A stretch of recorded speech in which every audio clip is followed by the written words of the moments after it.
অরক্ষিত অবস্থায় পড়ে থাকা ঐতিহাসিক ফাঁসির মঞ্চকে সংস্কার করে ফাঁসিডাঙ্গা উদ্যান নাম দিয়ে 2 বছর আগে ধুমধাম করে উদ্বোধন হয়।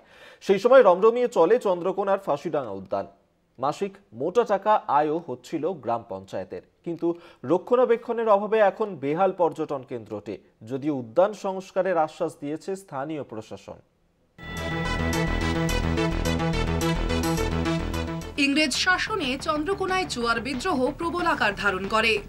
বিদ্রোহ দমনের জন্য 1815 সালে চার্লস রিচার্ড ও মিস্টার হেনরিকে পাঠানো হয়। এই দুই প্রশাসকের নির্দেশে চন্দ্রকোনার বসনছড়ায় এক ফাঁকা মাঠে বটগাছের নিচে তৈরি হয় ফাঁসির মঞ্চ।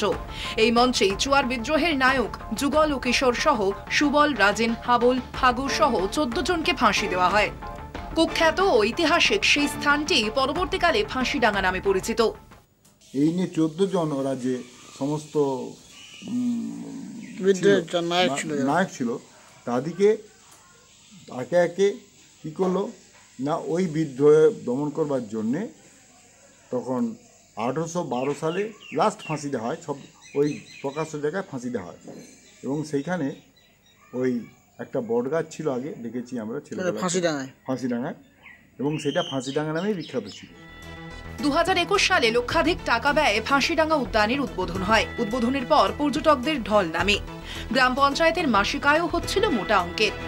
এই আয় থেকেই ফাঁসিডাঙ্গা উদ্যান রক্ষণাবেক্ষণ ও দেখভালের জন্য স্বল্প বেতনে 2 জন অস্থায়ী কর্মী রাখা হয়।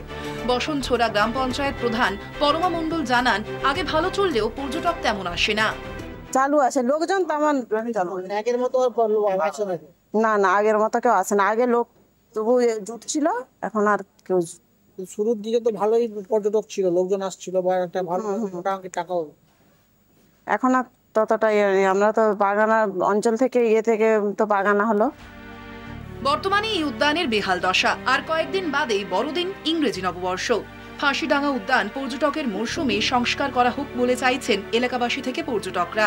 খুব শীঘ্রই মিটিং ডেকে ফাঁসিডাঙ্গা উদ্যান লিজে দেওয়ার পরিকল্পনা রয়েছে, জানিয়েছে স্থানীয় প্রশাসন। ফাঁসিডাঙ্গা যে পর্যটন কেন্দ্রটা আছে সেখানে একটু মেনটেন্যান্সের অভাব ছিল। আমরা পঞ্চায়েতের সঙ্গে টেক আপ করে ওখানে লাইট টাইট যেগুলো ভেঙে গেছিলো সেগুলো সব রিপেয়ার করে দেওয়া হয়েছে। জল যেগুলো ছিল না সেগুলোকে জলের আমরা সমস্ত কিছু ব্যবস্থা করে দিয়েছি। এখন আশা করা যায় এবার থেকে পর্যটক ওখানে ভালো রকম আসা শুরু করবে। ফাঁসিডাঙ্গার মতো ঐতিহাসিক স্থান সংস্কারের পরেও পুনরায় অবহেলায় পড়ে থাকায় হতাশ ইতিহাস নিয়ে চর্চা করা চন্দ্রকোনার বিশিষ্টরা। স্থানীয় প্রশাসনের সংস্কারের আশ্বাসে আশার আলো দেখছেন তারা। কলকাতা টিভি।